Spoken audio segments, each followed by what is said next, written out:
అందుకే తల్లిపాలు అందని పసిపిల్లలకు అమృతం గోక్షీరం. వేదం గోవు యజమాని పట్ల చాలా వాత్సల్యంతో ఉంటుందని తెలియచేసింది కూడా. ఇంతగా గోవు పట్ల సనాతన ధర్మం మనకు బోధిస్తున్నది.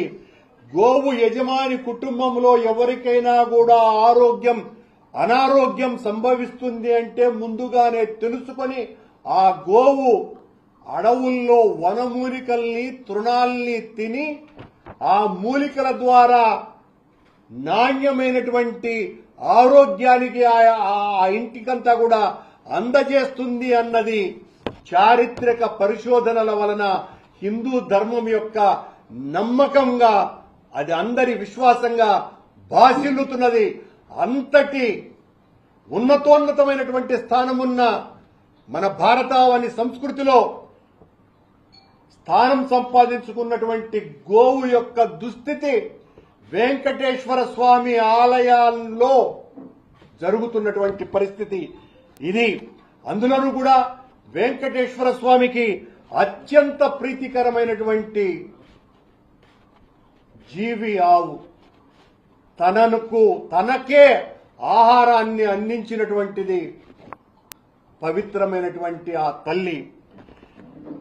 ఈ భూగోళం మీద ఆయన తపస్సు చేసుకుంటున్నప్పుడు ఆ పుట్టలో ఆయనకు పాలిచ్చి పోషించినటువంటిది ఆ ఆవు. ఆ ఆవు పట్లనే ఎంత నిర్లక్ష్య ధోరణితో ఈ ప్రభుత్వం వ్యవహరిస్తున్నది అనటానికి ఇంతకంటే సాక్ష్యం మరొకటి లేదు. ప్రతిరోజు కూడా సుప్రభాత సేవలో వెంకటేశ్వర స్వామికి జరిపేటువంటి సుప్రభాత సేవలో వెన్న తయారుగా ఉన్నది లేవు స్వామి అన్నది ప్రధానమైనటువంటి పాఠం ఆ సుప్రభాత సేవలో. ఆ స్తోత్ర పఠనంతోనే స్వామి యోగ నిద్ర నుంచి మేలుకుంటాడు. మేలుకున్న వెంటనే గోపాలుడు తలుపు తీసిన తరువాత వెంకటేశ్వర స్వామికి వెచ్చని పాలని ఆవు పాలతో చేసినటువంటి వెన్నని నైవేద్యంగా నివేదనగా ప్రతి నిత్యము ఇచ్చేటువంటి సాంప్రదాయం మన దేవాలయంది. అలాంటి దేవాలయం సంరక్షణలో ఉన్నటువంటి గోమాతకు జరుగుతున్నటువంటి అన్యాయం అంతా ఇంత కాదు. మా పాలనలో దాదాపు 550 ఆవులను, అత్యంత నాణ్యమైన ఉన్నతమైన ఆవులను, సాహివాల్, గిర్, కాంక్రీజ్ ఇలాంటి ఆవులని దాతల ద్వారా సమీకరించి గుజరాత్, రాజస్థాన్ ఇలాంటి పంజాబ్ నుంచి ఆ ఆవులను దాతల ద్వారా సమీకరించి వెంకటేశ్వర స్వామికి అనునిత్యము 1500 లీటర్ల పాలును అన్నప్రసాదాల వినియోగం కోసమని, అక్కడ జరిగేటువంటి అనేక కైంకర్యాల కోసమని ఈ స్వచ్ఛమైనటువంటి ఆవులతోనే స్వామివారికి నివేదన చెయ్యాలా అన్నటువంటి మహత్తరమైనటువంటి ఆలోచనతో మా జగన్మోహన్ రెడ్డి గారి పాలనలో ఆలోచన చేసి 550 ఆవులని రైల్వే మంత్రితో నేరుగా ఆనాటి అధికారులు చర్చించి రైల్వే వ్యాగన్ల ద్వారా వాటిని ఇక్కడికి తరలించి వాటిల సంరక్షణ కోసమని పెద్ద ఎత్తున మేము కార్యక్రమాలు చేస్తే ఆ ఆవులకు పుట్టిన దూడలు, ఆ ఆవుల దుస్థితి ఈ రకంగా ఉన్నది.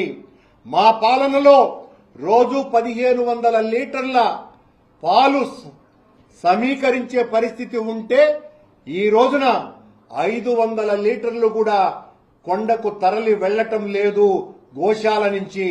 ఇది పరిస్థితి. అక్కడున్నటువంటి అధికారుల పర్యవేక్షణ పూర్తిగా పోయింది.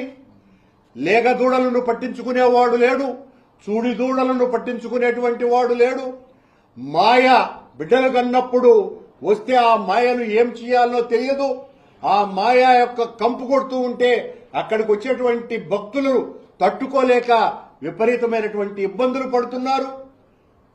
ఆవుల కు పెట్టేటువంటి గ్రాసం అత్యంత పవిత్రమైనదేనని అందరూ వెండి పళ్ళాలలో సమర్పించుకుంటూ ఉంటే అక్కడ అనువైనటువంటి పరిస్థితులన్నీ కూడా ఉన్నప్పటికీ కూడా గోశాలలో వీళ్ల నిర్వాహకం కారణంగా చెత్తను వేసినట్టుగా ఆవుకు వేసేటువంటి గ్రాసం ఈ రోజున అక్కడ వేస్తున్నారు. ఆ ఆవులలో ఒక ఆవు, అందులోనూ కూడా అత్యంత ముఖ్యమైనటువంటి సాహివాల్ ఆవు గత కొద్ది రోజుల క్రితం నిండు చూలాలు పూర్ణ గర్భవతి అయినటువంటి ఆ గోమాత వీళ్ల దగ్గర నుంచి గోశాల నుంచి తప్పించుకొని వెళ్లి నేరుగా రైలు కింద పడి తల్లి బిడ్డ మరణించినాయంటే ఎంతగా వీటిల మీద పర్యవేక్షణ కరువైంది. దాని చెవులకు ట్యాగులు వేస్తారు.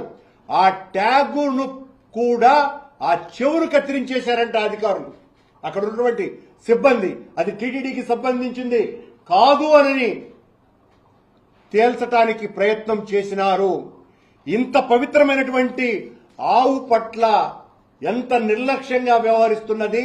ఆనాటి మా ప్రభుత్వం, జగన్మోహన్ రెడ్డి గారి ప్రభుత్వం, స్వామివారికి అనునిత్యము కూడా ఈ దేశవాళీ ఆవుల నుంచే నెయ్యిని సరఫరా చేయాలన్నటువంటి సమున్నతమైనటువంటి ఆలోచనతో అనునిత్యము 100 కేజీల నెయ్యి తయారు కావటానికి 50 కేజీలు ధూపదీప నైవేద్యాలకు, 50 కేజీలు అన్నప్రసాదాలకు వాడటం కోసమని మేము ఈ దేశవాళీ ఆవులను తీసుకొని వచ్చి తద్వారా ఈ నెయ్యిని సరఫరా చేయాలా అనేటువంటి కార్యక్రమానికి దానికి సంబంధించి మేం బైలోనా మెథడ్ లో, అంటే కవ్వం ద్వారా చిలికేటువంటి సాంకేతిక పద్ధతి ద్వారా దాదాపు 5 కోట్ల రూపాయలు వెచ్చించి దానికి సంబంధించినటువంటి కార్యక్రమాలను కూడా మేం చేస్తే దాన్ని పట్టించుకునేటువంటి నాథుడు కూడా లేడు. పూర్తిగా దేశవాళీ ఆవులతోనే ఉదయంన ఈ నైవేద్యాలకు, రోజంతా కూడా ధూపదీప నైవేద్యాలకు ఆ నెయ్యిని వాడాలని మేము నిశ్చయించి దానికి సంబంధించినటువంటి కార్యక్రమాలు అక్కడ చేస్తే ఇప్పుడు దాదాపుగా పూర్తిగా వచ్చినా కూడా ఇంతవరకు కూడా దాన్ని పట్టించుకున్నటువంటి నాథుడు లేడు. ఎన్డీడీపీ వారి సహాయంతో దాదాపు 50 కోట్ల రూపాయలతో సహాయంతో మేము ఈ సాహివాల్, గిర్, కాంక్రీజ్, బాహుబలి ఇలాంటి ఆవుల పునరుత్పత్తి కేంద్రాన్ని ఏర్పాటు చేస్తే దానికి సంబంధించి దాదాపు వర్క్ పూర్తి కావచ్చినా కూడా ఈ పాలకులు వచ్చిన తర్వాత, చంద్రబాబు గారి ప్రభుత్వం వచ్చిన తర్వాత దాని పర్యవేక్షణ లేదు. దాన్ని ఏ రకంగా పూర్తి చేయాలో తెలియకుండా అధ్వాన్నకరమైనటువంటి పరిస్థితుల్లోకి నెట్టివేశారు. ఉత్తమోత్తమైనటువంటి ఆ బ్రీడింగ్ సిస్టమ్ ద్వారా గో ఆధారిత, అంటే ఫెర్టిలైజర్స్ లేకుండా చేసి గో ఆధారిత పంటల్ని ఉత్పత్తులు చేయటానికి ఆంధ్ర రాష్ట్రంలో ఒక సరికొత్త ఉద్యమాన్ని వెంకటేశ్వర స్వామి ఆలయం ద్వారా చెయ్యాలన్నటువంటి తపనతో ఆనాడు వైఎస్ జగన్మోహన్ రెడ్డి గారి పాలనలో బోర్డు అధికారులు అంతా కూడా తలచి ఈ ఎన్డీడీబీ ద్వారా సాక్షాత్తు ఎన్డీడీబీ చైర్మన్ ని తిరుపతికి పిలిపించి ఆయనతో మాట్లాడి ఈ రకమైనటువంటి ప్లాంట్ ను ఏర్పాటు చేసి సెంటర్ ఆఫ్ ఎక్సలెన్స్ ఏర్పాటు చేయడానికి మేము ప్రయత్నం చేస్తే దాదాపు 48 కోట్లు దాని మీద వెచ్చించాలని నిర్ణయించినారు. వాళ్లే ఇవ్వటం కూడా జరిగింది, ఎన్డీడీపీ వాళ్లే. కానీ ఈ రోజు దాని పరిస్థితి ఏంటి? చివరకు ఆవులకు ఈ గతి పట్టించేటువంటి పరిస్థితి తెచ్చినారు. మంచి ఆవులను ఈ బ్రీడింగ్ కేంద్రం ద్వారా తయారు చేసి ఈ రాష్ట్రంలో ఉన్నటువంటి రైతుల